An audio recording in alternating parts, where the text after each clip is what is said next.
వందే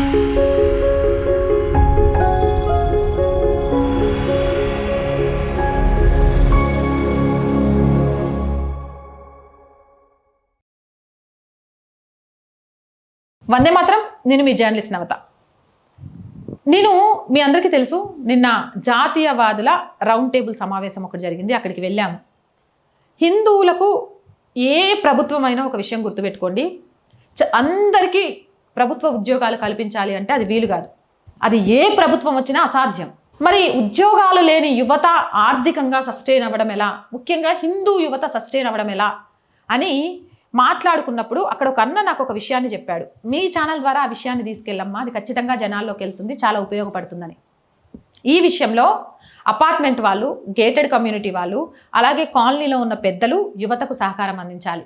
మీ చేతుల్లోనే ఉంది వాళ్ళ భవిష్యత్తు. ఎందుకు చెప్తున్నానంటే, ఒక అపార్ట్మెంట్లో లేదన్నా 20-30 ఫ్లాట్లు ఉంటాయి, అవునా? ఆ 20-30 ఫ్లాట్లలో వాళ్ళు రోజు కూరగాయలు కొంటారు, పండ్లు కొంటారు, పాలు కొంటారు, పూలు కొంటారు, నిత్యావసర సరుకులు కొంటారు. వీటిని బయట దాకా వెళ్ళలేక కొందరు ఏం చేస్తారు, స్విగ్గీ, జొమాటో, బ్లింకిట్ ఇలాంటి వాటిలో ఆర్డర్ పెడుతుంటారు. మరి కొంతమంది వెళ్ళి తీసుకొచ్చుకోవడం ఇష్టం లేక మన ఇంటి ముందుకు వచ్చిన ఎంత రేటు పడితే అంత వాటితో కొంటుంటారు. అలా కాకుండా మీ కాలనీలో కుర్రాళ్ళకి చెప్తున్నా, అపార్ట్మెంట్ల దగ్గరికి మీరు వెళ్ళండి, మీ పేరు పరిచయం చేసుకోండి. నా పేరు రవి, నేను పక్కా ఇక్కడ ఉంటాను, నా ఆధార్ కార్డు ఇది అని వాళ్ళకి చెప్పి ఒక మీటింగ్ పెట్టండి. అమ్మా, మీకు తాజా కూరగాయలు, తాజా పండ్లు, పువ్వులు, మీకు కావాల్సిన నిత్యావసరాలు, పాలు, అవి ఏమైనా కానివ్వండి, మీకు ఇంటికి డోర్ డెలివరీ చేస్తాం.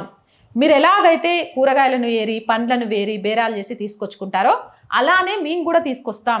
బ్లింకిట్, జిప్టో, లేకపోతే స్విగ్గీ, జొమాటో ఇలాంటి వాటన్నిటికంటే కూడా మార్కెట్లో ఉండే రేట్లకు మీకు తీసుకొచ్చిస్తాం అని వాళ్ళకు ఒక నమ్మకాన్ని కలిగించండి. అపార్ట్మెంట్లో ఉన్న వాళ్ళ యువతను నమ్మండి. నమ్మితే 30 మందిలో ఫస్ట్ 10 మంది వాళ్ళకి ఆర్డర్స్ ఇచ్చే అవకాశం ఇచ్చినా ఆ 10 మంది ఒక వాట్సాప్ గ్రూప్ అవ్వండి. ప్రతిరోజు సాయంత్రం పూట మీకు రేపు ఏమి ఆర్డర్ కావాలి, రేపు మార్నింగ్ 7 కల్లా అనేది ఆర్డర్ అందులో పెట్టండి. నాకు 1 కిలో టమాటాలు కావాలి, 2 పాల ప్యాకెట్లు కావాలి, కొన్ని పూలు కావాలి, ఇంట్లోకి ఈ సరుకులు కావాలి, మీ ఫ్లాట్ నెంబరు, అలాగే మీకు నిత్యావసరాలు ఏం కావాలనేది పెట్టండి.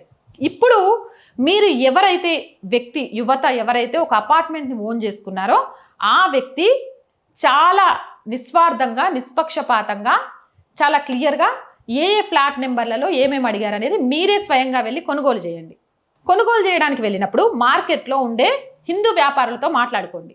అన్న, రోజు నేను పలానా అపార్ట్మెంట్ నుంచి వస్తా, నాకు ఈ కూరగాయలు అవసరం పడుతుంది, ఈ పండ్లు అవసరం పడుతుంది, సో మీరు నాకు కరెక్ట్ రేట్కి ఇస్తే రెగ్యులర్గా మీతోనే బిజినెస్ చేస్తా అని. దాని ద్వారా అక్కడ మార్కెట్లో ఉన్న మన హిందూ వ్యాపారులు కూడా లాభపడతారు. అండ్ 4 రూపాయలకి ఇచ్చేది మీకు 3.5కే ఇస్తారు. మార్కెట్ రూపాయి 4 రూపాయలు కాబట్టి మీకు అక్కడ ఒక ₹10 మిగులుతుంది. ఇలా ఇవన్నీ మీరు కరెక్ట్ చేసుకొని మార్నింగ్ 7 o'clock 8 o'clock ఇక్కడ అపార్ట్మెంట్లలో వాటిని సప్లై చేయండి. సప్లై చేస్తున్నందుకు గాను పెట్రోల్ ఖర్చుల మందం, దాని మందం ప్రతి అపార్ట్మెంట్ నుంచి రోజుకు ₹30, ₹40, ₹50 ప్రతి ఫ్లాట్ నుంచి మీకు ఇమ్మనండి. ఒక 10 ఫ్లాట్లైనా ₹500 మీకు వస్తాయి. అండ్ మీరు అక్కడ కూరగాయల హోల్సేల్లో మాట్లాడుకున్న, పండ్ల హోల్సేల్లో మాట్లాడుకున్న, పాల వ్యాపారులతో హోల్సేల్లో మాట్లాడుకున్న, అక్కడ ఒక 200-300 మిగిలినాయి అనుకోండి, మొత్తం రోజుకి 800. మీ పెట్రోలు మీ సమయానికి ఒక 300 తీసేసిన రోజుకు 500, అంటే నెల మీద 15,000. ఇది ఒక అపార్ట్మెంట్లో 30 ఫ్లాట్లు ఉంటే 10 మంది ద్వారా మీకు వచ్చే లాభం. అదే మీ మీద నమ్మకం కలిగి 30 ఫ్లాట్ల వాళ్ళు ఇచ్చారనుకోండి, ఎంత లాభం. అది మీరు ఒక్కరే చేయలేనప్పుడు మీ స్నేహితుడినో, మీ పక్కింటి అబ్బాయినో కూడా కలుపుకున్నారనుకోండి, ఇంకొక నిరుద్యోగ సమస్య కూడా తగ్గుద్ది. ఈ రకంగా హిందువుల వ్యాపారం పెరుగుద్ది. ఒక నమ్మకమైన ఒక ఫ్రెష్ కూరగాయలు అపార్ట్మెంట్ వాసులకు వస్తాయి. ఎండకెళ్ళి బయటికి వెళ్ళి తెచ్చుకోవాల్సిన అవసరం ఉండదు. ఎలాగో అలాంటి పనులు చేయరు, ఆర్డర్సే పెట్టుకుంటారు. ఆర్డర్స్ కంటే బెటర్గా యువతకు అవకాశం ఇచ్చిన వాళ్ళు అవుతారు, వాళ్ళు ఆర్థికంగా సస్టైన్ అయిన వాళ్ళు అవుతారు.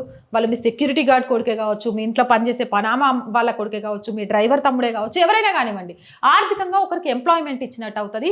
ఒక హిందువు ఇంకో హిందువుకు సహాయపడుతున్నట్టుగా అవుతుంది. కాబట్టి మీ కాలనీలలో వెంటనే ఈ కార్యక్రమాన్ని అమలు చేయండి. ఎవరైనా అమలు చేయాలనుకొని స్టార్ట్ చేస్తే ముందుగా ఆర్వాయిస్కి తెలియజేయండి. వాళ్ళను ఇంటర్వ్యూ చేసి వాళ్ళకి అక్కడ ఉన్న అపార్ట్మెంట్లో ఎలా ఉంది, దాన్ని చేయడం ద్వారా వాళ్ళు ఆర్థికంగా ఎంత సస్టైన్ అవుతున్నారని చూపించడం ద్వారా మిగిలిన వాళ్ళకి మీరు ఆదర్శంగా మారుతారు. ఇది ఒక ఉద్యమంలాగా మారితే హిందూ వ్యాపారులు, హిందువులు, హిందూ కుటుంబాలు, హిందూ యువత కూడా బాగుపడుతుంది. అవునంటారా కాదంటారా? నేను చెప్పిన ఈ కాన్సెప్ట్ ఎలా ఉంది అనేది కామెంట్ సెక్షన్లో పెట్టండి. మోర్ వీడియోస్ కోసం our group of channels, our voice, our political, our Samskriti channels ని వెంటనే సబ్స్క్రైబ్ చేయండి. కంటెంట్ బాగుంది అనిపిస్తే లైక్ చేయండి, షేర్ చేయండి. ఆర్థికంగా ఆర్ వాయిస్ కి చేయుతగా నిలవండి. మీరు చేసే చిన్న సహాయం కూడా ఈ ఛానల్ ఇంకొంత ముందుకు వెళ్ళడానికి ఉపయోగపడుతుంది. ఆర్థికంగా సపోర్ట్ చేయాలి అంటే సబ్స్క్రిప్షన్ పక్కనే జాయిన్ అనే బటన్ ఉంది. 1 to 5 లెవెల్స్ ఉన్నాయి. ఏదో ఒక లెవెల్లో సపోర్ట్ చేయండి. లేదా స్క్రీన్ మీద గూగుల్ పే, ఫోన్ పేతో పాటు అకౌంట్ డీటెయిల్స్ ఉన్నాయి. మీకు తోచిన సహాయాన్ని అందించండి. వ్యాపార ప్రకటనల కోసం 8328 500 576 నెంబర్ని సంప్రదించండి. జై హింద్, జై భారత్.